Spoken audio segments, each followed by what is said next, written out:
coffee. And hot. Damn good coffee. Well, it's okay. It doesn't suck. Good morning, folks. New day, new month. Happy to have you here. Welcome. As always, today is August 1st, Monday, August 1st, 2022. Kind of a overcast, light rain day here. Not a happy sky, not a happy sunshine day, but I hope it's a beautiful day wherever you are. And I hope things are good in your life. Have a good weekend. I had a strange weekend. Oh, by the way, I don't have a co-host today. If you're expecting the fabulous Cat, I did put it out there for her. She has other things to do. So she won't be joining us today. If you're expecting her, I was not expecting her. Put out an open invitation for her to do Mondays whenever she wants to do, or actually any day whenever she wants to do. She just has to let me know. But she had some things going on. Can't be here this morning. So I'm co-host. Let's flying solo, but that's okay, I think, even though I don't have a whole lot to say today. Or maybe I do. Sometimes I surprise myself by just keep talking. Shit comes out of my mouth. I think I'm going to stop getting into Twitter wars with people. I know I've said that before. It's just a waste of time. People just want to argue. And the whole, I seem to attract trolls, people that just want to argue with me over nonsense. I just it just takes up too much energy. Too much of your life goes to back and forth. It's, you know what? Let them have the last word. Let them say whatever they want. Ignore them. That's what most people who get a lot of trolls do. For some reason, I always felt like I should respond. I'm not going to respond anymore. So if you're trolling me, just know you're on your own. Be nice. I know you're lonely. There's a lot of lonely people out there. But you're going to have to find somebody else to have 144 character conversations with for the rest of your life while you're in mom's basement, just being angry at the world and looking for somebody to dish your anger on. Very, very long weekend. You know, my weekend started on Thursday night, and it's going to again. I have 3 days now to get ready. With gigs and the like, playing out music, very different kinds of gigs, all 4 days, 5 gigs in 4 days. Thursday night at a place called Tropics, huge resort on a nautical mile. That was fun, and it was a place I never thought I'd be back at, and so it was kind of enjoyable to see all the improvements they've done there. And now it looks like we're booked there every Thursday night for the rest of the summer. We'll see. We're there this Thursday, we're there next Thursday, and we'll take it from there. We'll see how it goes. That was a fun gig. Then Friday night, acoustic gig with Kiera at a place called Prime Burger, which sounds like a burger joint, doesn't it? But it's really a pretty upscale restaurant. But we don't play inside the restaurant. We play out in the parking lot where they set up, I guess, this goes back to when the pandemic started. They set up picnic tables and cordoned off an area of the parking lot where they have outdoor dining under a tent. It's kind of cool. It's just an acoustic gig, and it's very intimate and interactive. People are very engaged in that. It was kind of a fun night, and very, very hot. But that was, it was good. And it's a different kind of gig when you play an acoustic. You can play anything. And Kiera came. She showed up. Well, first words what out of her mouth is, with the band, I gotta make sure Mike lets her sing more, a wider variety of songs. Why is it up to me? I just want to play music. I don't want to get involved in arguments and all. And listen, if I want to hear complaints from a woman, I could stay home. Oh, the hate mail's gonna be flowing on that one. Misogynist kind of statement is that. Um, so uh, we did. We played on that gig. We played for the first hour and a half of the gig. We played songs we never played before, songs that I knew that she knew, but we had never played together before, and that was fun. It's always fun to play music that you don't new music and break up the old monotony. With the band, we tend to fall back into old patterns pretty quickly. So Friday night was a good gig.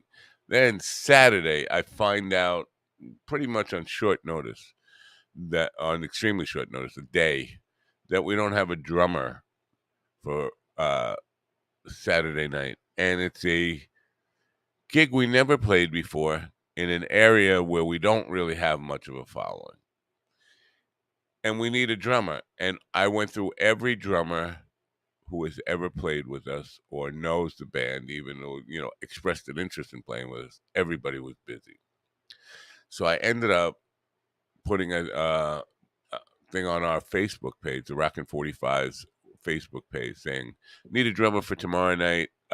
Don't ask me what songs we're gonna play because I don't know. If you know the band, you know. Text me and let me know if you're available." And first guy who texted me, I said, "Sure, you're on the gig.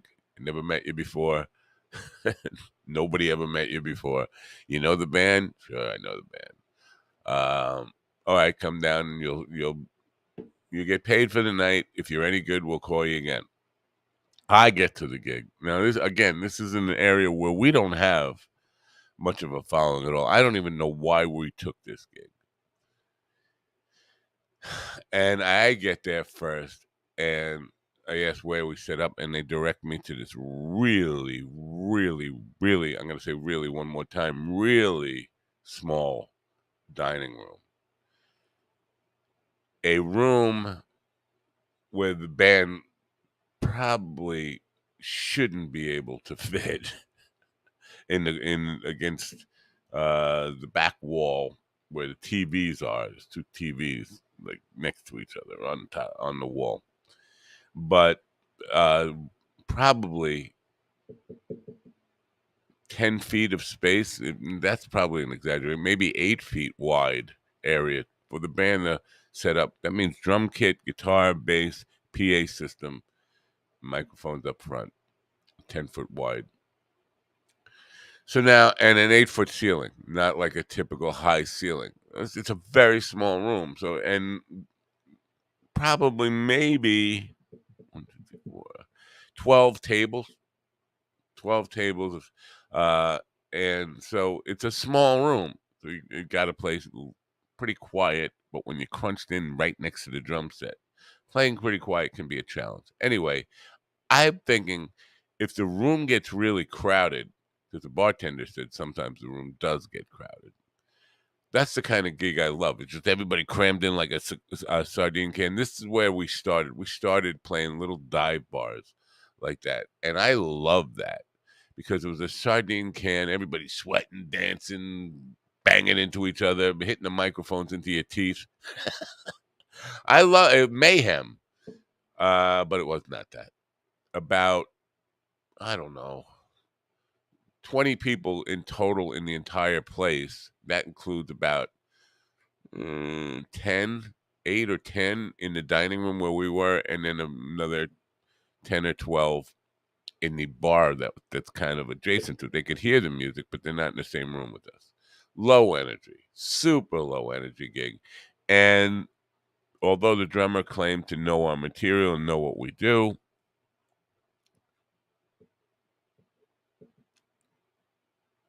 it was not the right drummer for us. Put it that way. I don't want to be too insulting.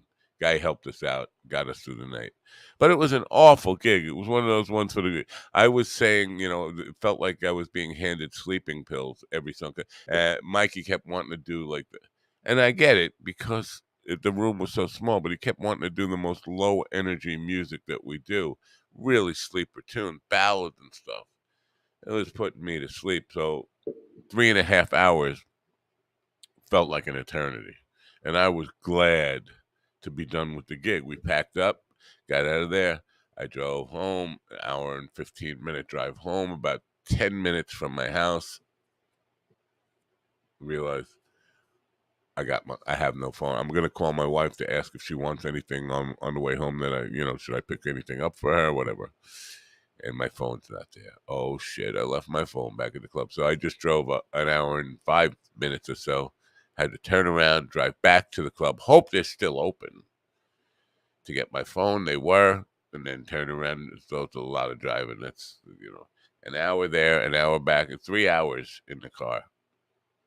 Not a fun night. Saturday. Yeah.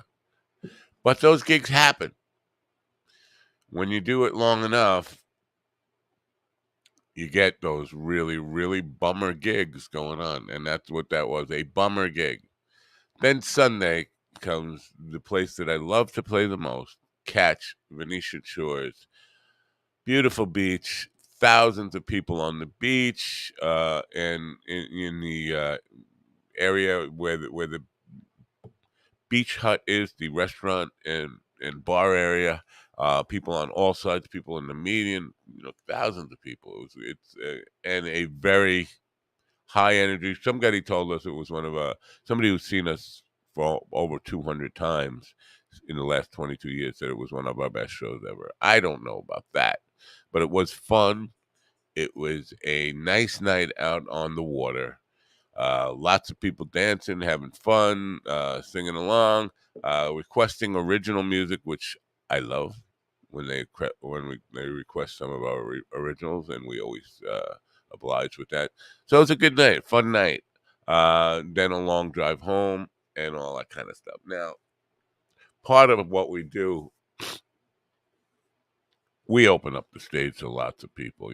We are very welcoming. You want to come up and sing even if you suck, we'll let you come up and sing even if you suck. And a lot of times, kids will come up. Now, we had one kid who was, I don't know if he's family or he's friends with Mikey, the lead singer. But he was annoying from the start, annoying me from the start, wanting to get on my microphone, wanting to, just invade my space, touch my fucking pedals. Like, don't ever touch my fucking pedals, man. And the kid was like, he was acting like he was part of the band. Like, we let you up for a song, you whatever, you could come up on stage, sing one song, but now he's thinking he's like past an audition or something. He's part of the band. He's standing next to me and he's playing the tambourine and he keeps hitting my guitar neck. I'm getting pissed. Mikey sees him getting pissed and he keeps telling the kid, go stand on the other side of the stage. Go stand. Finally tells him, go sit down over on the stage. But we had video cameras going, and the kid, when Mikey yelled at him to go to the other side of the stage, hits the video camera and turns it from the angle that it was at, so that now it's pointing almost at nothing, pointing at the soundboard. So I got almost 4 hours of an image of a soundboard on my video. Not happy about that, but the gig was good. So that's the way the weekend ended. And it's a smaller band than we expected. Some musicians who were supposed to show up did not show up, but it's always good. I love playing with the smaller combo. It's always interesting. The sound is a little cleaner, the less people who are on stage and all that kind of stuff. So it was a fun gig. Let's see who's in the chat room there. Good morning, Dean. Good morning, Tom. Who else? Oh, Kevin, and that's it. That's all who's in the chat room right now. Band drama and power struggles, the old story of human interaction. Just be thankful nobody was nodding off on. Well, I don't know. Some of the people, sometimes you can't tell. Sometimes they could nod off. Sometimes they could drop dead, and you wouldn't know it. We have this one guy, and God bless him. He's got to be 90. I think 90. I really do think he's got to be 90. We had a 88th birthday party at the venue last night, and they came up. There's always a ton of birthdays. We end up playing Happy Birthday probably 5 times a show.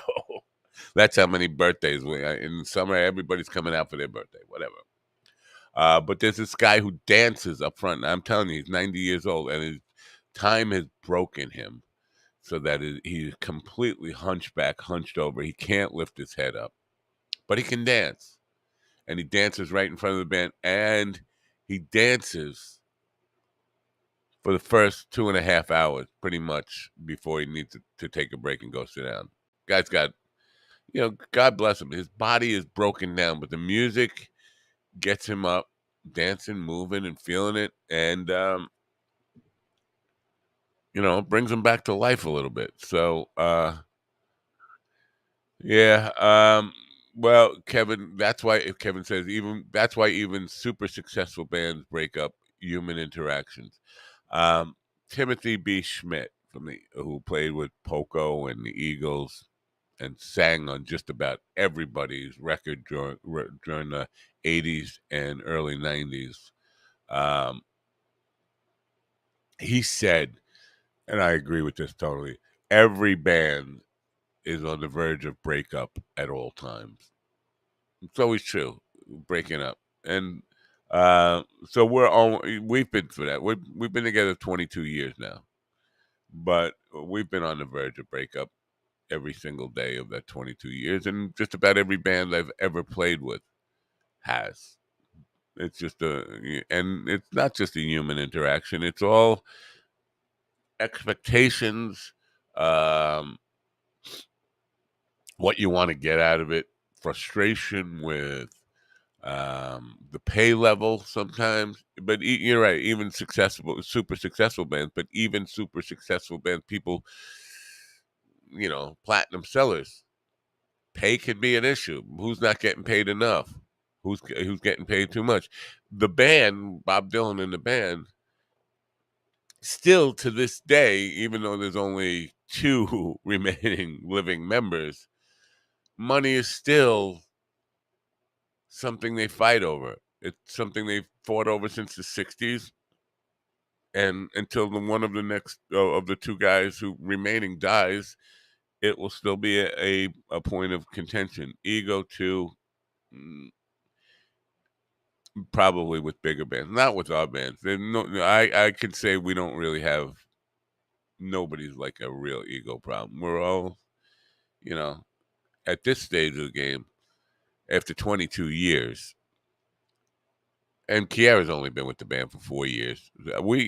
Most of that time it was just 4 guys, and it started with the premise of just not even doing anything serious. It was just a guy's night out, a night to, because I had given up on the music business completely by that time. I was in corporate America doing well, and I had been through all the band breakups, all that, so many times, different bands, all the disappointments, failed record deals, touring and living in a van, sometimes sleeping on the floor of some stranger's house, eating fish out of a can to survive, sometimes shoplifting at supermarkets just to get some kind of sustenance. All that, disappointment, giving up by the time you're in your mid-30s, and so when this band came along, it was just really bowling night, basically for the guys. And quickly, I was playing drums at the time. Quickly, it became, let's get a gig, and then once we did one gig, that's it. We were hooked. And so, there's not a lot of egos at the level I'm at. It's just like, just doing this for fun. Continue to keep doing it for fun. The money ain't bad, I'll tell you that. Money, it's not like I'm going to leave the money on the table ever. I'll have to say that.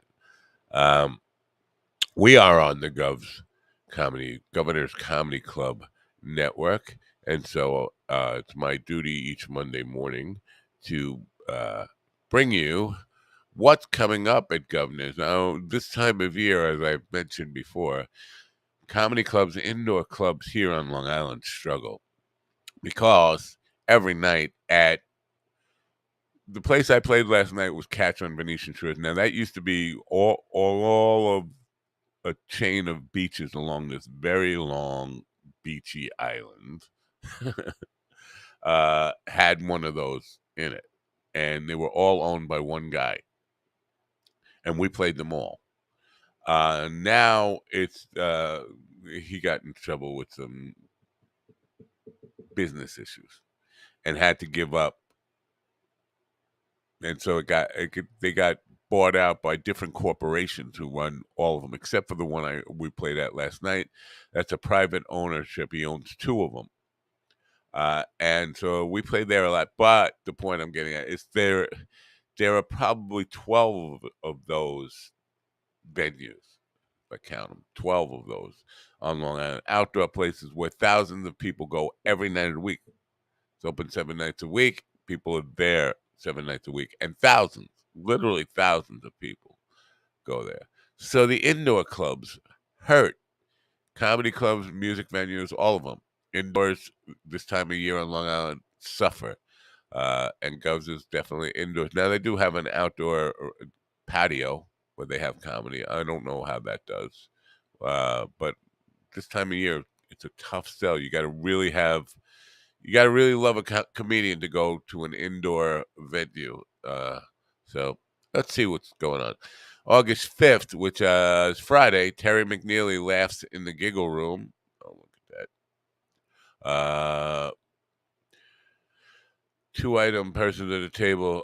Terry McNeely laughs in the Giggle Room, 8/5/22, and I don't know why it says Brett Kavanaugh, because Bridget Kavanaugh, Brett Kavanaugh. I was like, what the fuck? We have a Supreme Court justice as a comedian.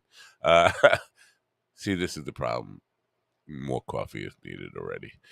Bridget Kavanaugh, Chris Cassandro, Adam Gable. Adam Gable, I know.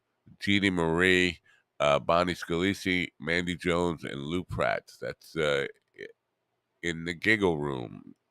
August 5th, in the main room, Alagon Mitra. I don't know this person at all. Alagon is a stand-up comedian and comedy writer living in New York. He has written for The Daily Show with Trevor Noah on Comedy Central, and was also staffed on Adam Ruins Everything for True TV.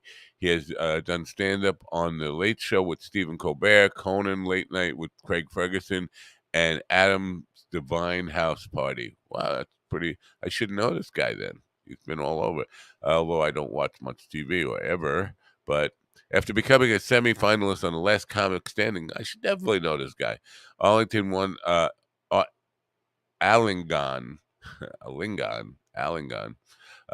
won the coveted Comic Comeback Award to appear in the season finale. He was selected to be a new face for Just for Laughs Comedy Festival in Montreal in 2015.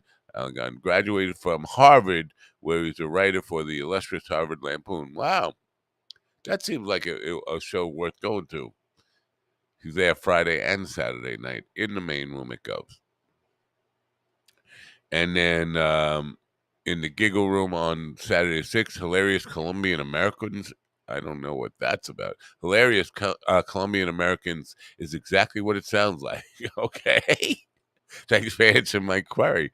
A comedy show featuring the multicultural talents of Pedro Gonzalez. How many people named Pedro Gonzalez are there in the world? Santi Espinosa, Alex Carbano, Vanessa Peruda. Wow, this is definitely Colombian. And Oscar Colazaros. All New York City comedians with Colombian backgrounds. Should have Carlos Valencia in there. He's been in New York. He lived in New York, and he has a Colombian background. The stories they share about growing up in both cultures have had audience in New York City bent over laughing for years, including sold-out 2019 New York Comedy Festival and New York Comedy Club. The 2022 multi-city Colombian Heritage Comedy Tour is coming to Long Island, and they are bringing Colombian superstar Antonio Santini with them. Come and get much needed laughter with these crazy, I don't know this word, pacaros. The show is in English and is for everyone to enjoy, not just Colombians. Follow them on Instagram at Colombian Comedy. Sounds pretty cool. So that's what's going on in Levittown, the main property. And then August 4th over in Bohemia, we have the All-Star Comedy Show on August 4th, which is Thursday. And the weekend, Francisco Ramos. A lot of a lot of Hispanic comedians this weekend. Francisco Ramos has crafted a fan base by leading into his warm and energetic style of comedy. He's emerging as one of the up-and-coming comics of his generation. He can be seen in the recurring character of Felix on the outstanding new show on Netflix, Gentrified. Okay. So that's both nights over in Bohemia, McGuire's, which is part of the Ghost Comedy Network, and one more Belmore in the Belmore location on the 3rd, which is Wednesday. The Great Long Island Laugh Off second round special event. August 4th, which is Thursday, Jim Florentine. August 12th, Dennis Rooney. August 12th, also special showcase Nights of Rocco at 10:30 p.m. And that looks like, oh, that's August 12th. Looks like there's nothing happening on the 5th, which is Saturday night. See what I mean? Comedy clubs indoors. That's unusual. Anyway, that's what's going on at Govs this weekend. We've got that off our plate. I hope you get out and support your local comedy if you're here on Long Island. Anybody? The Giggle Room does sound a little pervy. Good morning, Craig. I'm having some allergy issues here. Yeah. Speaking of pervy, Elon Musk, did you see that? He said apparently the voice control on the new Teslas says open butthole. I think he programmed this in there on purpose. Like he's a weird dude, Elon Musk. No matter what you even think about his politics or any of that stuff, aside from all that, he's a very odd duck. I think if he would have grown up in my area, he would not be the man he is today. I think he would have been pretty much bullied, picked on, had his ass kicked a lot in school. Probably wouldn't have survived. Not that doesn't mean he would have died. Just meant mentally, emotionally, probably wouldn't have survived the upbringing. Maybe being in South Africa or whatever hell he was saved him in some way. Just joining me, Rocky El Paso from Louisville, Kentucky, will be joining me at 10 a.m. I don't have a co-host today. If you're expecting Kat, sorry to disappoint you. She can't make it today. I have left an open invitation for Kat to be on the show anytime she wants. All she has to do is drop me a line and say that she wants to do it, and it's done. But she's not available today, and I don't want to pressure her and continue to make her feel like she's obligated to do something. She helped me out for 3 weeks in a row, and I appreciate that. So that's that. Good morning, Mike Zinn. I need to talk to you, my friend. I've been thinking about your situation. Definitely want to have a phone call sometime. Today's a busy day for me, but if I can find some time to give you a call, there are definitely some things we should talk about. Speaking of Mike, live stream of consciousness, live stream is what it is. Not I want to call it a podcast, but it's not a podcast yet, but I think it will be soon. Um, Tonight on the Mind Dog TV podcast, I've got to bring up her name now. A lady, what's her name? I'm sorry. Shannon Harwood. Shannon Harwood definitely would be a good guest on the live stream of consciousness. She is. Somebody challenged her to take a course to become a shaman.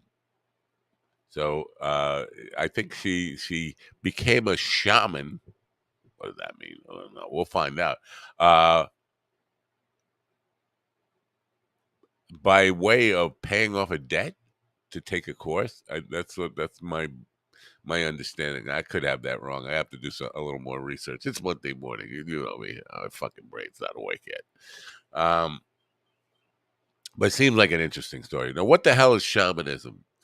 I'm all the years I've been looking into spirituality, all these kinds of ideas. I don't think I've talked to some people who, suburban shamans. What the hell is that? No, it's not what I picture when I think of shamanism. Is somebody from suburbia. But I look forward to the conversation and finding out more about that. She's written a book called Currency, which is speculative fiction about her journey into shamanism. Anyway, it should be an interesting program. Tomorrow night, I have a guy, and I got to look up his name again, too. See, I should know everybody's name by heart. Eric Sande, Sand, like almost like Sandia Mountains. Eric Sande, who has written a book called The King of Miami, which is described as a cross between Scarface and Blow. Cocaine and automatic weapons. I'm guessing is the is the overall theme. That should be an interesting show. Anyway, that's what we got coming up on Mind Dog TV podcast. On this show today, Rocky El Paso, who is described as a uh, radio host and comedian. Looks like a young man. I don't know much about him other than that. We're going to find out about him. Today's show is brought to you by Daily High Club. Daily High Club. I've talked to you about Daily High Club. It's a new month in a new box. A new box. Daily High Club. That's not the new box. That's just a generic box. Daily High Club is a sponsored a membership daily subscription. That's what it is. It's a subscription to weed accessories, bongs, dabs, pipes, dab rigs, all that kind of stuff. And they have a box that comes out once a month with over 1 million weed accessory sold over 15,000 subscribers. Daily High Club is one of the leading online retailers of glass water pipes, vaporizers, and other in-demand, weed head stuff. Daily High Club provides a marketplace with a wide variety of high-quality products and subscription boxes. Every month there's a new box out, and this month is no different. New box. I'll show you the new box if I can. Sip and Rip season is back with the El Primo box. Let me see if I can show that. I don't know. Can I show that? Screen share. Screen share. Now you go to dailyhighclub.com and you put in the promo code MINDDOG. That's MINDOG. And this is what this month's box looks like. Every month you need a new bong, I guess. No more sticky fingers to scoop. They don't tell you exactly what's in every box. Get the box. What if I click on get the box? What's in this box? Miracle Lemonade Bong. No more sticky fingers to scoop. Silicone stinger. That looks like a shotgun for weed. Oh, that's what we used to call it back in the day. I don't know what this is. Silicone popsicle stash container and dab tool. Juicy J's strawberry rolling papers. Uh, Miracle lemonade air freshener and custom Daily High Club sticker set. That's what you get in the box this month. Uh, what's included? 14 millimeter. Oh no, they got the wrong stuff in there. Shark Attack. They still have the Shark Attack description there for July. I guess they're still updating this morning. It's just turned over a new month. Give them a little time.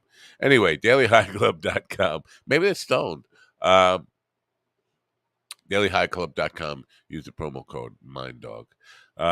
What's going on in the world today? Anything going on in the world that I should know about besides, Donald Trump, Donald Trump, Donald Trump? Aren't you sick of hearing about Trump, talking about Trump? I know I am. I just, it's like that's a nightmare that's never going to end. Um, and I'm not going to go down that road too much about this thing, but it just seems like he's still dominating the news 7 years because he started his run in 2015. 7 years in, still dominating the news cycles almost daily. It's just exhausting, man. And the people who are still in love with him, still loyal to what he is and what he represents, baffle me. I can understand you don't like Joe Biden. I can understand you hate the libs. I hate the libs. I know you do.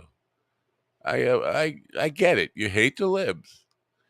Um, Here's where the Republican Party is at, though, with their loyalty and devotion to Orange Crazy Man. Um, Last week they voted down a bill to support veterans who are getting cancer from all sorts of fallout from medical stuff, from military, from stuff they've experienced in the military. Benefits to save lives of veterans. That's a long way to go to just own the libs, to own your opposition. To hey, we voted down a bill. This is the party that claims they're pro-military, pro-veterans, and they're making all kinds of excuses now. Jon Stewart, bless his little Weasley little soul. He's good in at what taking care. He did for the 9/11 victims.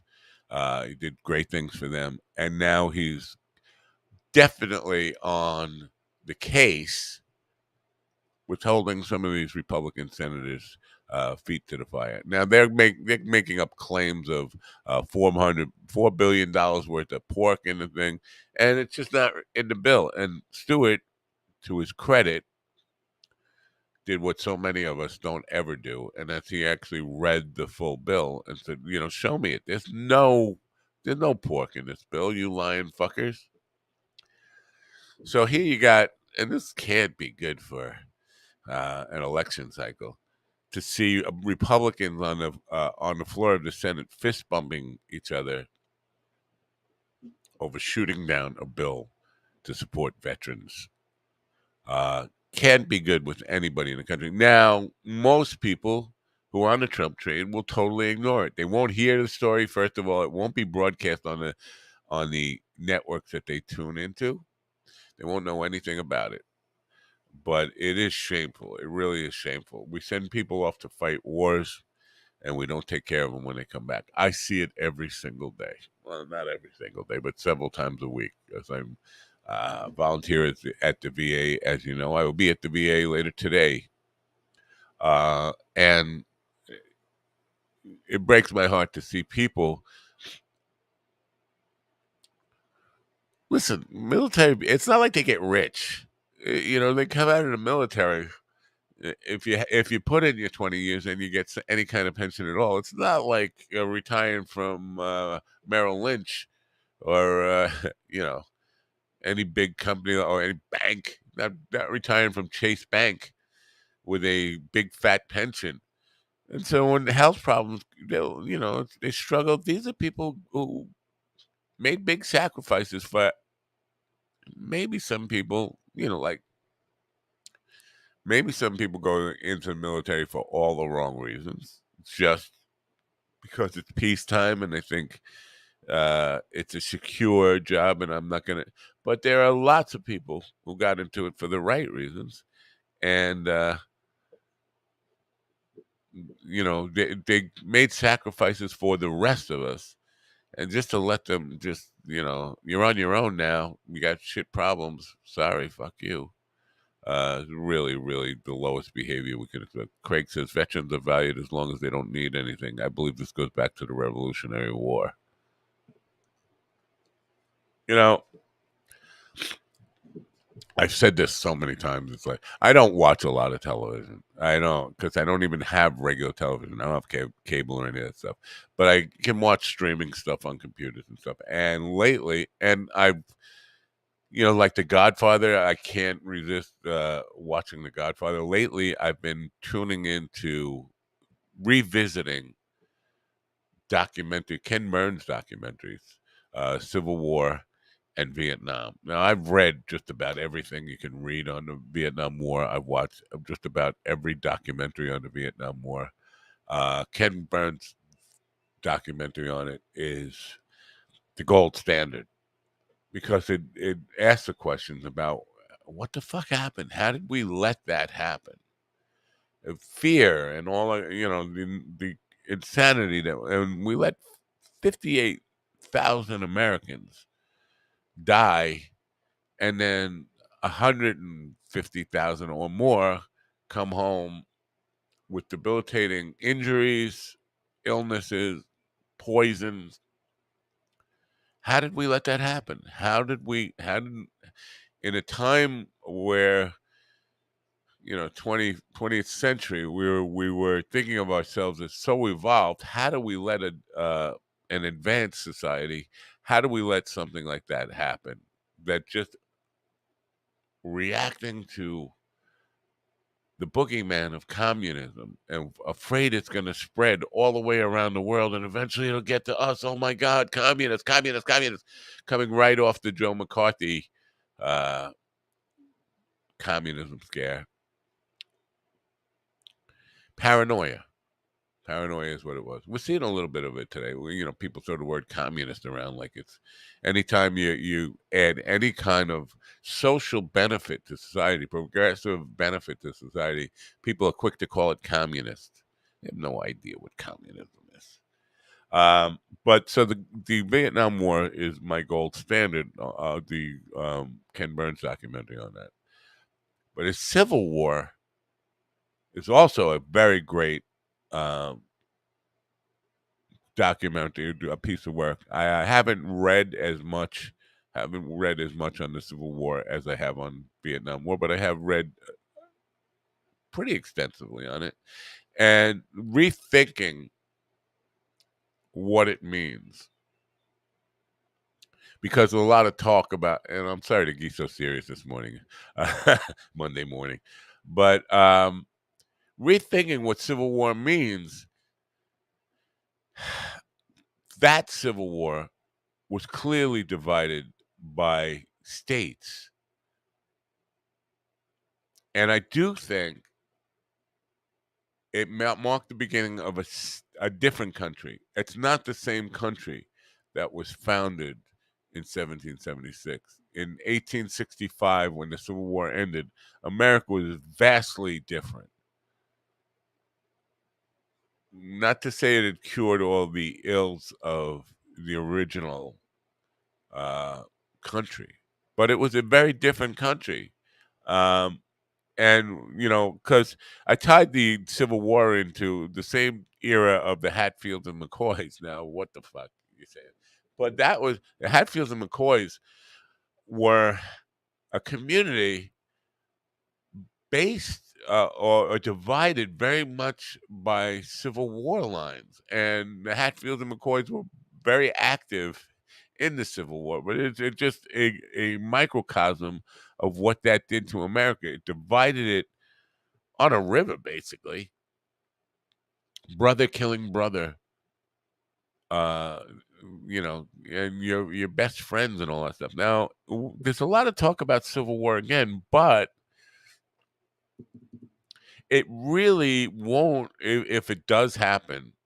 And I hope to God it doesn't happen. But if it does happen, it can't be the same as that because it's not a state's issue anymore.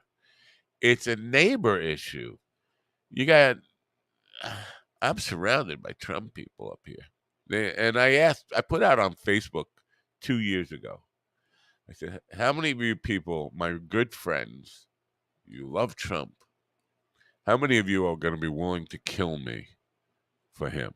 Because sooner or later the order will come down. And they thought, that you're being ridiculous. You're being, overly dramatic, melodramatic about this. No, that's what happened on January 6th. Now, the people, it wasn't me. They asked to kill Mike Pence, his own vice president.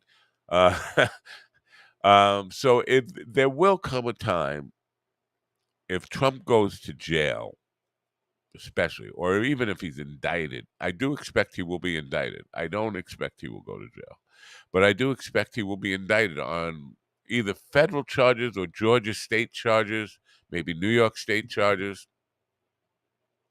He's going to face some indictments. And that alone could trigger, because listen, his loyal foundation of his base is not for, even though we see it on TV of all the loyalty within the mainstream Republican Party, they're not. Those assholes are just playing to his real support, and his real support. I hate, because some of my friends are not this, and some of them sympathize with this, but his support is extremist right wing groups. It's neo Nazis, it's KKK, it's white supremacists, it's all the Oath Keepers and Proud Boys and all these fucking fringe right wing groups. And you have people like Lindsey Graham and Ted Cruz and all these people, and Mitch McConnell. They're all afraid of what the Republican Party has become, because a lot of old school Republicans have left the party and left it to the rabble, the white supremacists, the crazy fucking Klan people. And they're afraid of losing their vote because that's all they have left. That's their foundation now. So Trump getting indicted, that base, those hardcore, it's not, the party isn't entirely, but the majority of the party, the strength of the party, lies on those people who will be willing to kill me and anybody who doesn't go along with worshiping the false idol. So if we are in a civil war again, it's not going to be like the first Civil War. And how it might play out, who knows? But it won't be divided by states. It will be divided by house. Again, my neighborhood is filled with people who, if Donald Trump asked them to kill me, they would do it. They don't know me. They'd come. If Donald Trump said, "Go kill anybody who doesn't support the Republican agenda right now," I have no doubt it would be the last Mind Dog Coffee and the Dog podcast or Mind Dog TV podcast you'd ever see, because I'll be gone. I'm deep in red country over here, even though I'm in a blue state. That's the problem. You could call it a blue state, but this county, this neighborhood, deep red, blood red. So this, I don't know how I got on the wars thing, the Civil War, the Vietnam War, all of it We don't seem to learn many lessons from the wars because I was on the veteran stuff. That's what got me on here. Uh, Craig said, well, brought me back to the Revolutionary War, and I thought the Revolutionary War was another country. The Revolutionary War was fought for the first United States. The Civil War was a revolution of a whole different kind, and it changed America. That's America 2.0. That's what we're living in now, and we're probably working on 3.0 coming up. Whatever that looks like, could be very not a happy place. Anyway, let's find something happier to talk about. I'm waiting on Rocky El Paso down in the West Texas town of El Paso. He's not from there. He's from Kentucky, Louisville, Kentucky, which in the Civil War was a northern state, but we tend to think of it as very southern from where I am. Anyway, um, so that was that. Now, the Jesus thing. Oh my gosh. Allergies are hitting me today. That's weird. Usually when it rains, I don't get the allergy stuff. I don't know who Jack and Dino is. Obviously, he's a killer termite or whatever, but he could fail to get the joke that I made. Wanted to have a serious discussion with me on Twitter about this. I'd laugh because every time I see, Christians talking about politics, somebody else from the left comes back and reminds them that Jesus wasn't white. He didn't own guns and all this stuff. And it makes me laugh because, first of all, we don't know Jesus even existed. We don't know for a fact. There is no concrete, definitive proof that a man called Jesus of Nazareth ever existed. Now there is some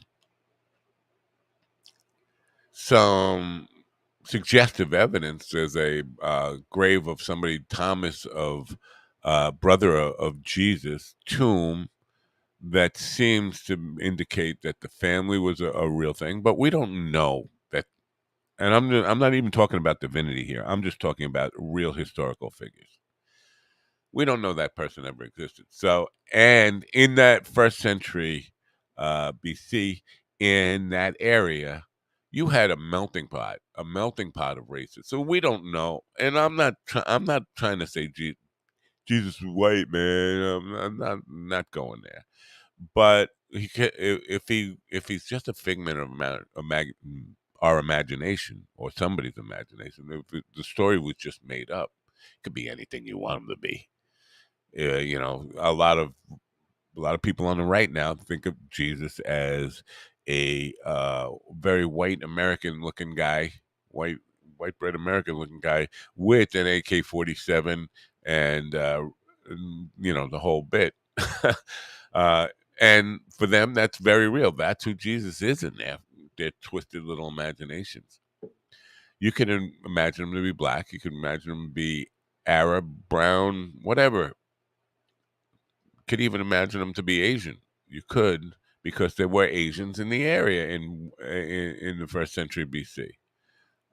Middle East, it's not called the Middle East for nothing. There were people going back and forth between Europe and Asia. So the idea that, because people say, oh, Jesus wasn't white.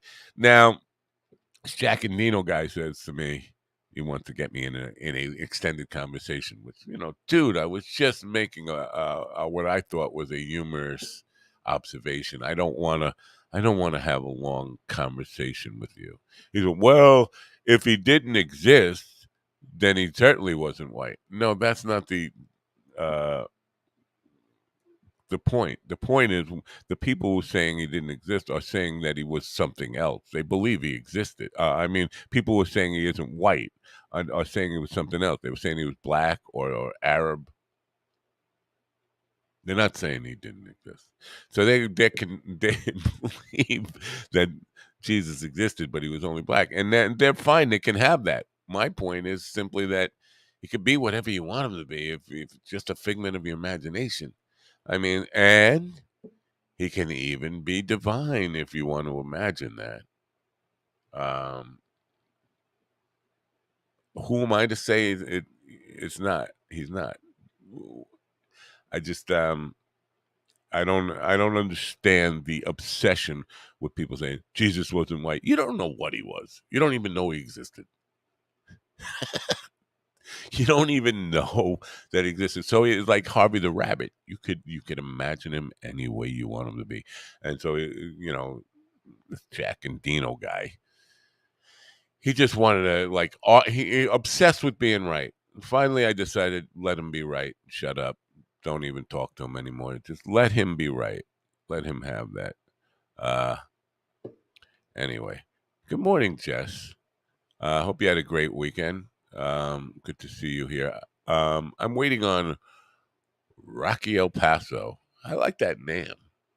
Rocky El Paso is a radio. I don't know if it's traditional radio. I don't think terrestrial radio. But we'll find out. Anyway, he's from Kentucky, Louisville, Kentucky. Michael says thought Harry the Rabbit was great. Yes, if you see him that way, that's what he is. That was my point on this whole thing about you know you can see Harvey the Rabbit any way you want, and I used some of your language, Mike, basically saying perception is reality and reality is perception. Because he came back, well, if I decide Jesus is real, does that make him real? Yes, it does, because you believe it. Listen, did you ever talk to any of these people? He's very real for people who believe it. He's very real. You can't come out and say he might not have been a real person and have that conversation with somebody who's a believer, because in their minds he absolutely is. That's their reality, that's their perception, and nothing can change that. Nothing. No conversation is going to change that. Conversely, in proof with this Jack and Nino guy who has made up his mind that he didn't exist, nothing can make him real. Nothing. So your reality is perception, and perception is your reality. What you believe is true is going to be true. It might. Can we prove it? No. That's what I was saying. And so he's saying, well, if you really believe that, you wouldn't, have the words definitive proof in your dumb little tweet. Okay, if that's that's your perception, you're welcome to it. I think I was making a very good case that he can be whatever you want him to be. If you would like, Jesus could be a little person with multiracial background. He could be and this is the other thing. He said, well, he wasn't a white guy. I never said the word guy. You're presuming he was a guy. If you want, you could presume Jesus was a woman and believe that. And if you believe that, it will become true for you. If you hold on to that core belief, whatever you believe, and it comes down to this, because I did some research on this. For me, it comes down to this. If I look back even 2,000 years before Christ, going back 4,000 years now, important people were documented. They were documented. There were sculptures, there were drawings, there were paintings. Cleopatra, very clear sculpture of what she looked like. Julius Caesar, very clear sculpture of what he looked like. Lots of almost every important person. There's some documentation of who they were and what their appearance was like. We don't have any depiction of Jesus until 500 years after he supposedly was crucified. Why? The guy was the greatest prophet of his time, turning water into wine, healing the blind, calling fish out of the ocean to jump into boats to feed hungry people. Nobody decided to draw him, sculpt him, paint him. Doesn't that seem a little odd? I mean, there were less important people who got sculpted, painted, and all that stuff. This guy is like healing the lame. Nobody decides to to even after he's dead, and people are writing books. And how much so the New Testament seems to be a punching the clown, punching punching Henry and punching the clown. A lot of it seems to be the same story, like Moses and Jesus' story. If you look at it, man, coincidence? No, I think more plagiarism. So you have guys writing books that seem to be just rewriting the First Testament in their own, the first century Christians, the Jews who broke off from the Jewish sect that were now Christian, writing a book based on the first book, heavily based on the first book. Nobody ever mentioned that. Gee, Moses was going to be killed as an infant. Jesus was going to be killed as an infant. That's awfully weird. Weird coincidence. But even Moses, there were depictions of Moses. There were people who were drawing him. Nothing. 500 years. 500 years go by before somebody decides to draw Jesus as a white guy. Now, to be fair, there were images 500 years after he was born that would, some of them drew him as a brown guy. Nobody drew him as like African American, like African. Not African, there were no Americans. But so it's just, but again, what got me is the idea put forth by the Israelites, which is a group that was formed in America, Black Israelites, that Jesus must have been black, spread like wildfire among people on the left side of the political spectrum. And now whenever the name Jesus comes up, people are quick to say, even Jamie did it. He jumped right on me yesterday. Oh, Jesus, he was blacker than Michael Jackson. What makes you think that? What evidence do you have for that? And I'm not saying that's a bad thing. If you want to, you know what? If he was black, he was black. If you want to worship him, that's fine. But there really is no evidence or foundation for any of this stuff. It's people who are just parroting what they've heard and come to believe it as fact. So anytime name Jesus is mentioned, Jesus wasn't white. And they're not saying it as to argue that Jesus didn't exist. They're arguing it to say Jesus was either black or brown. Could have been. Could have been an amalgam of several characters from the time, several teachers. It could be, just like Merlin the magician. I'm sorry, folks. The Christians are fucking gonna hate me today. But you're comparing Christ to Merlin the magician? Yes, in a respect that it could be.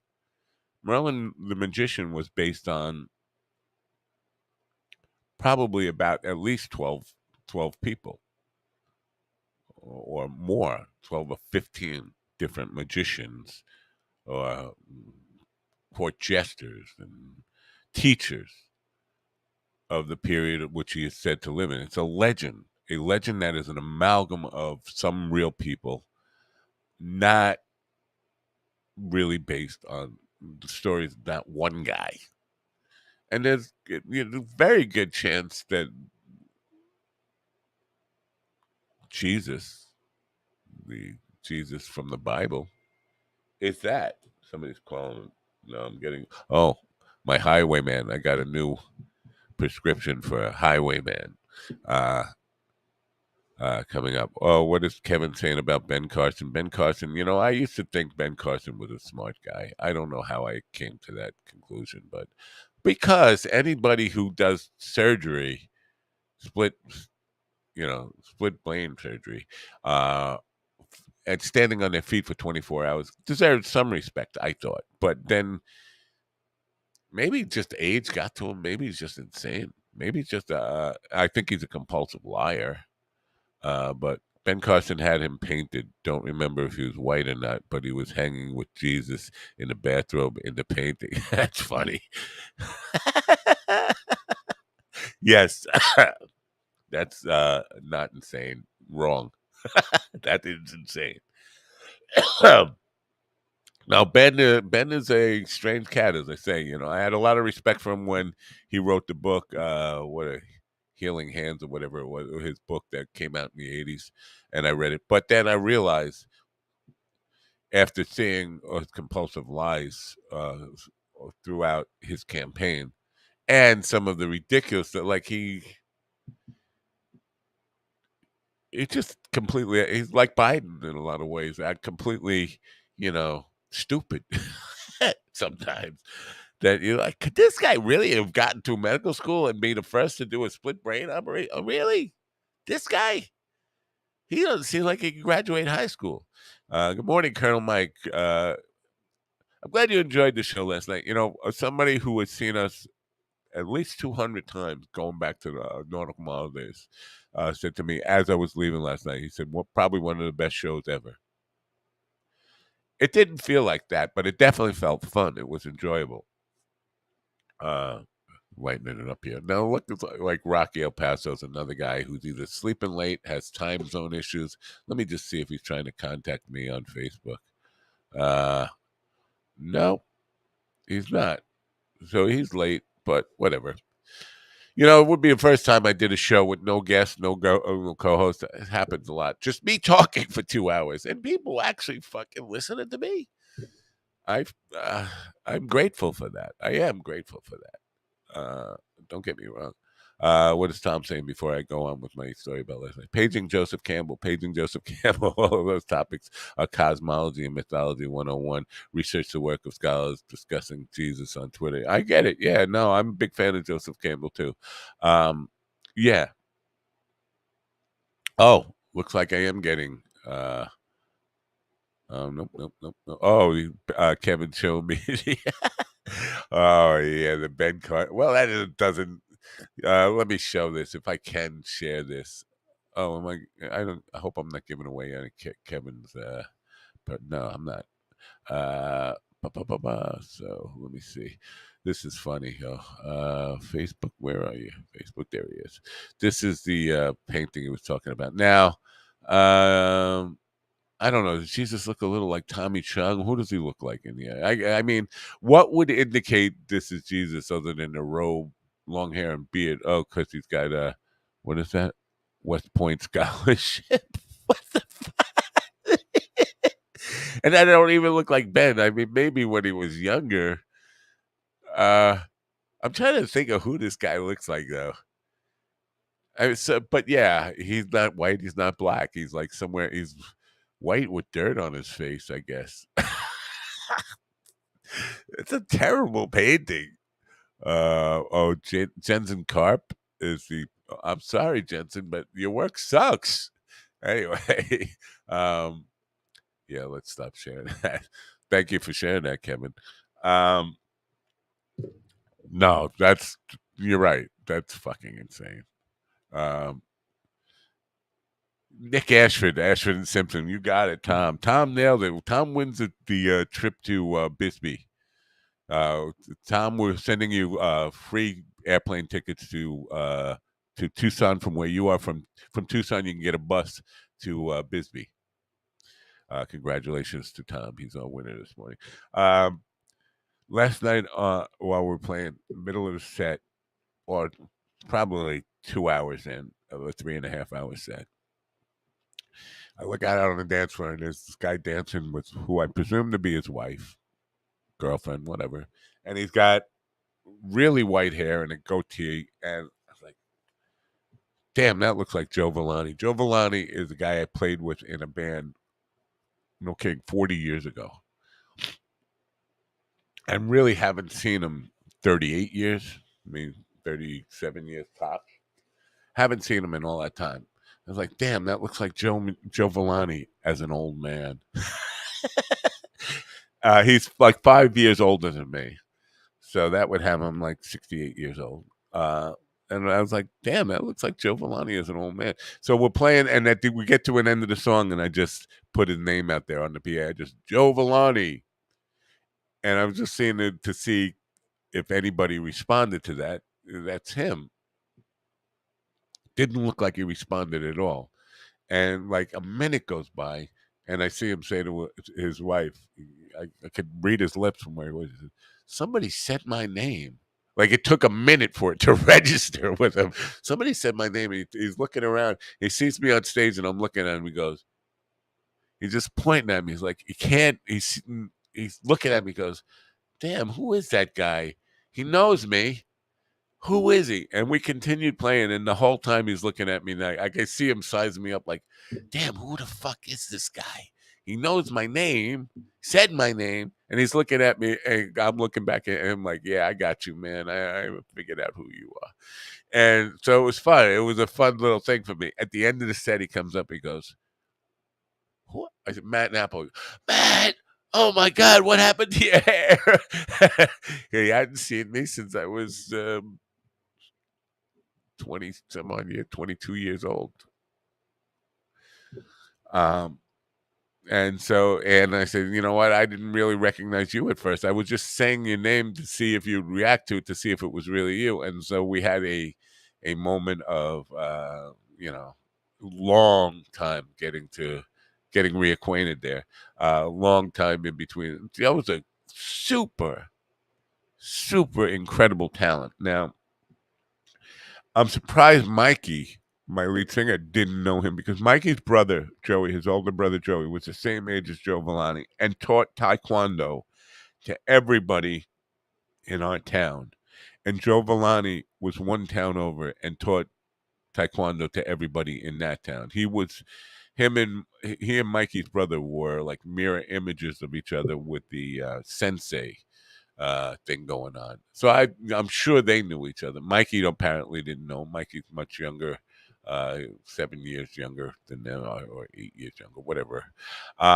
So he didn't know him, and I haven't talked to him about it yet, but I'm going to remind him about it. But Joe was a super talent, still is. I know. I asked him, he's still playing music. I'm going to go see him if I ever get off on a Friday night with no gig. He's got a set already, regular Friday night at this place called Good Time. But he's a guy, his mother was an opera singer and taught him bel canto singing as a very young man. And he had an incredible range, could go from, all the stuff in Bohemian Rhapsody, could sing all those voices and more, could sing higher than, you name it, any of the male tenors that, just belt out those highest notes. He was up there with all of them at a very young age. Good, but and we were talking about this last night, how in our youth we were hung up more on playing stuff that we thought was cool rather than what audiences wanted to hear. And we had, so progressive rock, off the charts, crazy progressive rock stuff, and not necessarily mainstream popular music for the masses. So a lot of talent was wasted on that stuff. But so it's just, those are some of the best moments in the shows for me, is the people who come to the show and, they don't know it's you. You don't know it's them. It's like, oh, I had a guy, not a very smart guy I knew, Anthony Muley. I could say he's not a smart guy. I love him, but he's not a smart guy. I knew him in second grade when he moved to the town I lived in from Italy. He was an Italian immigrant, and he came to second grade and didn't speak much English. I was one of his first friends. And after school, we went our separate ways. Hadn't seen him. And then one night, as I was packing up, we getting ready to leave the gig, guy on a bicycle says, "Hey, great show, man. Great band, huh?" I was like, "Yeah, I was in the band. Thank you." He looked at me, he goes, "Are you Matthew?" Like, nobody called me Matthew. My mother called me Matthew when I was in trouble, but none of my friends ever called me Matthew. It was Matt. And I looked at him, and he goes, I said, yeah, I'm Matt. He goes, you know who I am? And I took a look at him. I said, you're Anthony Muley. He said, nah, close. Oh, I said, no, you're Tony Muley. He said, nah, close, Anthony Muley. Tony is short for Anthony. He goes, oh, yeah. Tony Muley. Yeah, that's who I am. Like, duh, man. You don't even know the nickname for your own name. But so I hadn't seen him. And those moments are some of the best moments of playing out. Sometimes, we play the same songs often, quite often. We get into ruts of playing the same music because you stick to what works, right? And everybody does that. So anyway, I should take a break and get some fresh coffee. It doesn't look like my guest is going to show up today. Should I reach out to him? Maybe I should. Maybe I should reach out to him really quickly.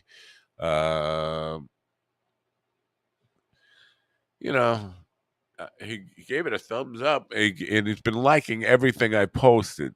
So maybe it's just a time zone issue.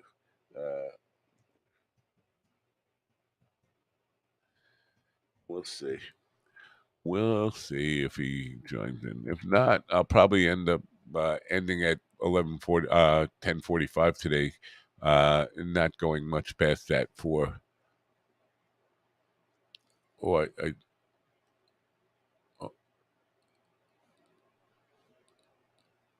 Wow, I just blew up everything on my because I clicked on my Facebook and there I was live. I'm seeing myself. I'm getting like, Anyway, yes, I think I'll take a quick break, refresh my coffee, and be right back with you. Let me see.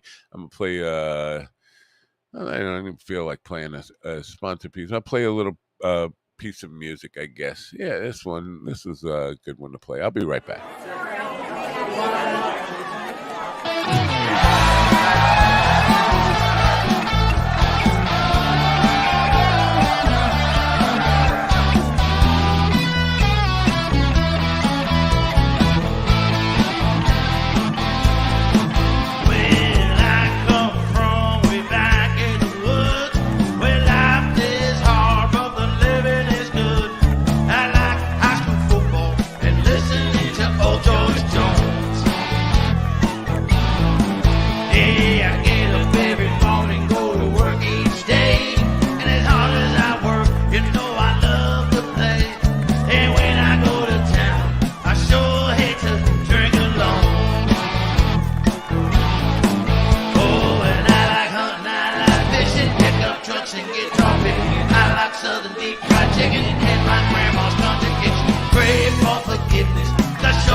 America's favorite part. That's an old sticker there.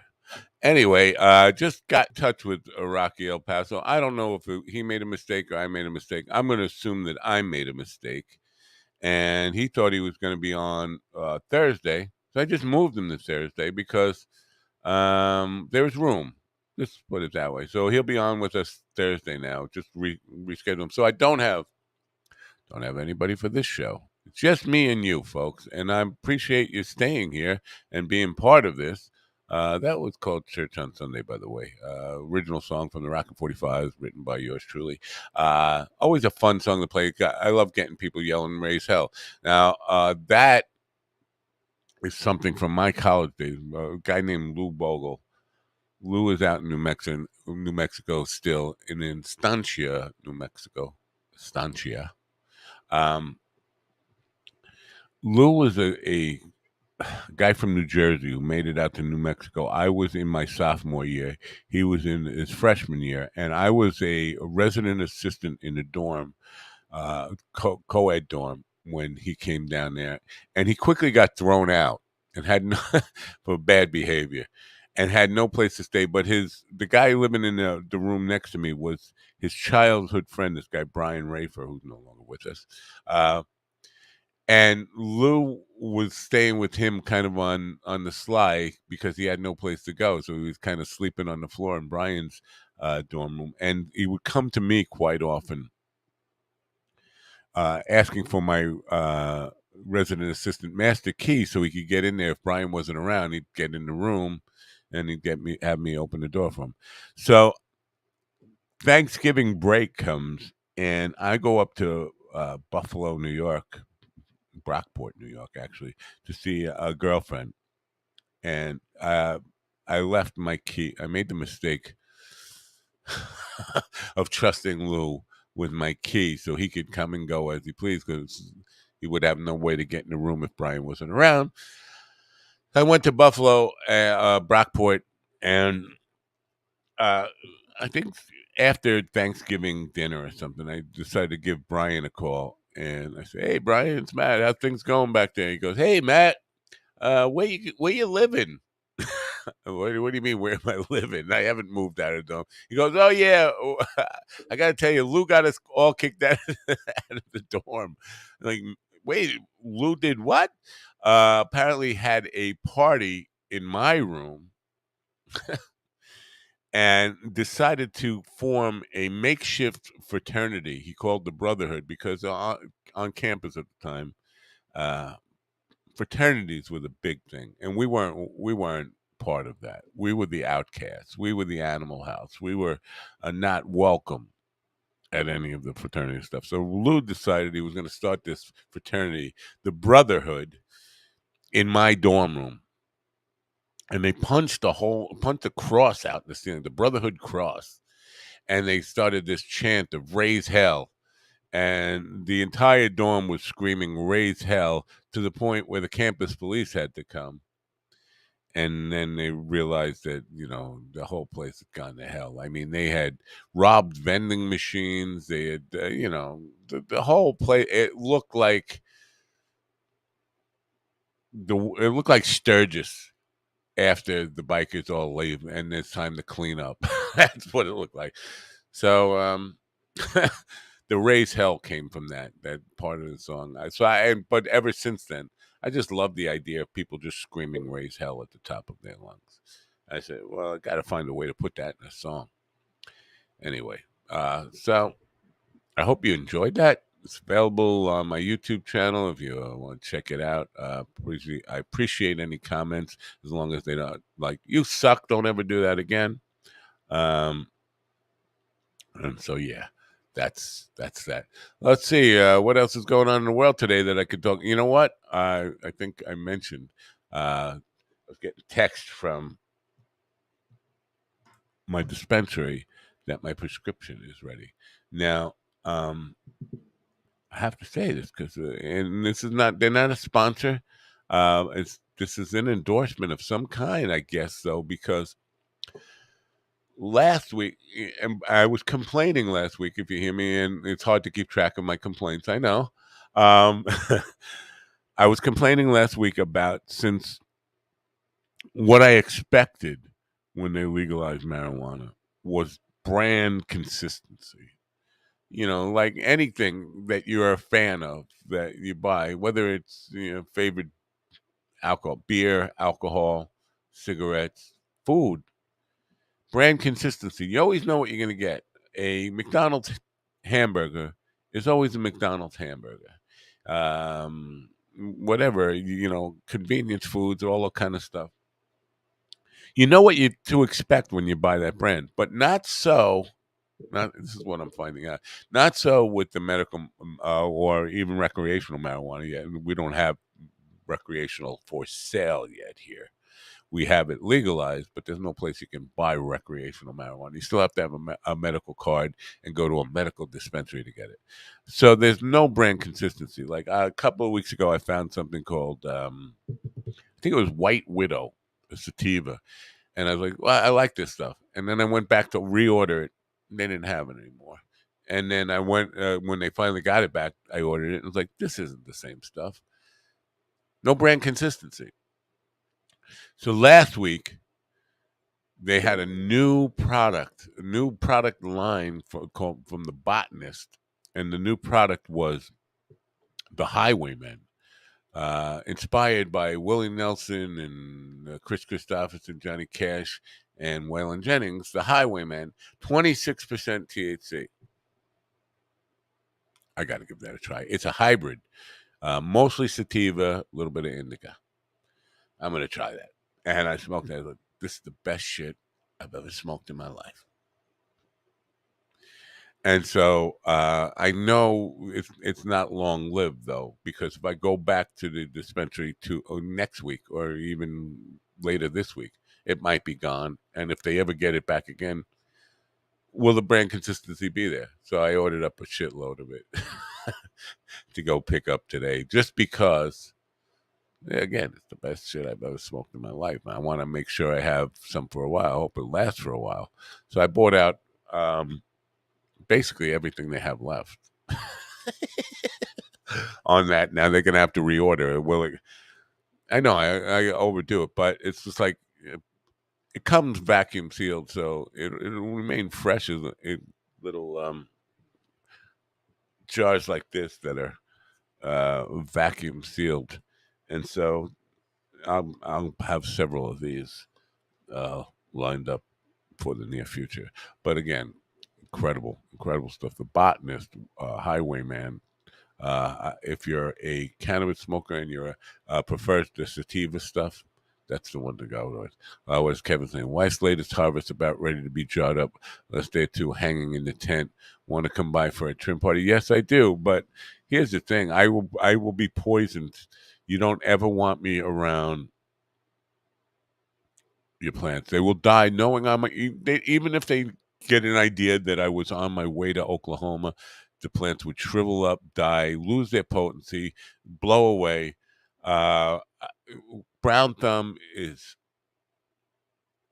just doesn't cut it for what my friend Ralph gave me some cuttings that he was selling these cuttings to people, to plant in their yard of stuff that was really good, guaranteed feminized plants, great stuff and I planted them in my yard, and they just don't grow. They haven't died, which is unusual. Usually plants just die the minute I come anywhere in the neighborhood. They just shrivel up and die.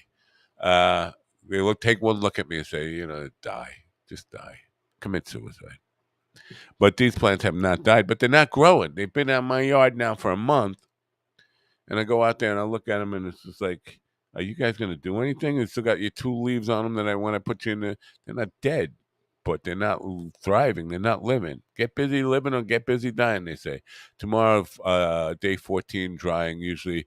That's part of it, too. Usually by day 16 with the slow dry stem snap, and it's time to trim and jar it up for curing. It's good. Looks like Kevin got some experience here. Knows wife's got Jack Harrow, White Widow. White Widow was the one that branding consistent that I liked, and they didn't have. And when I did got it, it wasn't the same. When I got it again, 3 strains, 2 plants per strain for 6 Yeah, you know what? I believe that's the law here, 6 plants per person. But how do they enforce that? Because a cutting is not like a new plant, right? On the going around counting your plants on your property? I don't know. I get we have that same law. I think we have that same law, but I don't think anybody's abiding by it. When I went to Jackie's house, and I'm not ratting Jackie out, I hope, there were more than 6 plants there. She should have a couple of pounds. Wow. That would, you know what? A couple of pounds would last me in, but now I thought October was the harvest time because that's what everybody's telling me up here. You tell me now maybe there's a way to trick them into budding early. I know there is with grow lights indoors. You basically cut back the light to 12 hours a day and then gradually come back from that. Will trick them into budding early. But if you're growing outdoor, I think there's no way to trick them into budding early. Um, Here you're allowed 6 in veg and 6 in flower simultaneously. I don't know what that means. Oh, wait a minute. Flower means they're budding? I don't know. Nobody has ever come and counted a plant. Uh, I guess, yeah. Uh, yeah, she runs Inside Under expensive.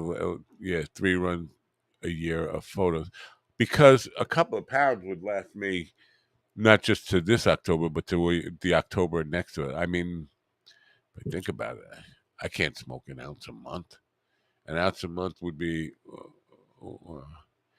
16 months, right? No. Yeah. So 1 pound would last me over a year and a season. Um, be good stuff. Can you keep it fresh that long? Like, because they put it in these vacuum jars. But I just coming back to the curing. First of all, the growing has always been an issue for me. I suck at that. But the main reason I haven't gotten really into it is because I know you have to do it's not growing is not the end of the story. You have to do it right. And I've had some really shitty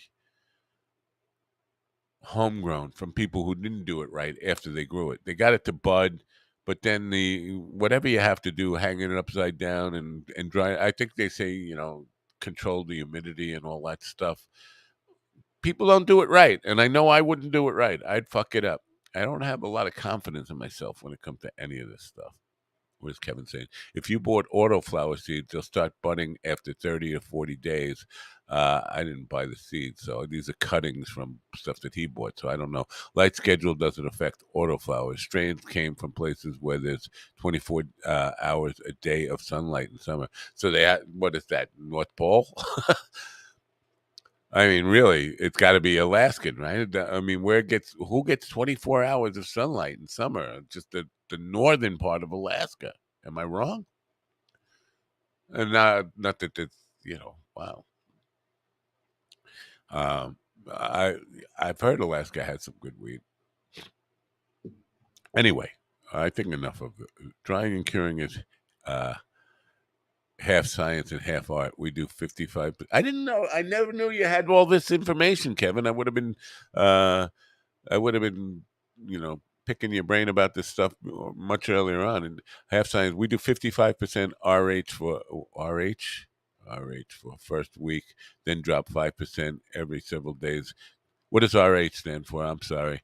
Till we dry enough to jar up. Um, yeah. You know what? Good stuff. Relative humidity. Okay. Thank you for that.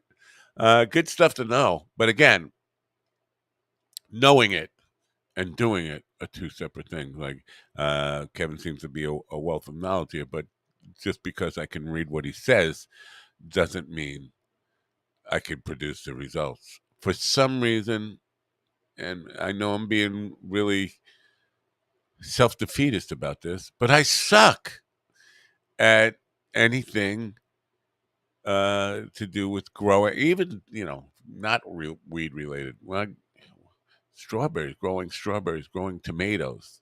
I just suck. I would never survive as a hunter gatherer or a farmer.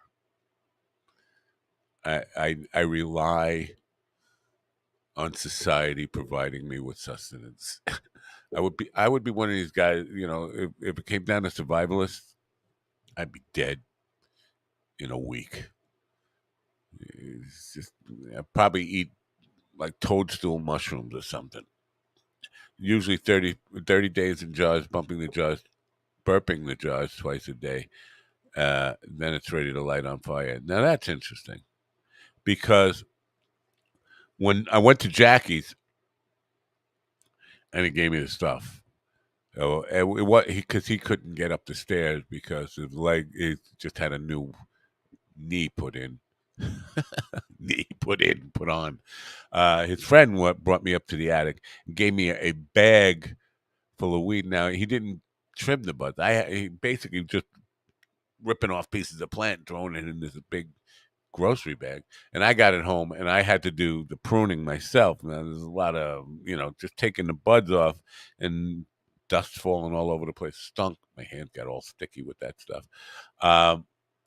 But I just put it right in the jar and smoked it right off of that. I mean, I started smoking it that day, picking it right off the thing and just like rolling it. It was good. Jackie's stuff is really good.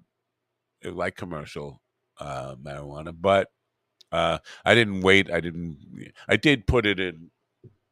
I put them in these kind of, whatever. I don't shouldn't probably show the brand name, but this kind of stuff, and jarred it up with that stuff. But I didn't like wait 30 days. I just, I got it. Free weed, smoke it. Free weed, smoke them if you got them.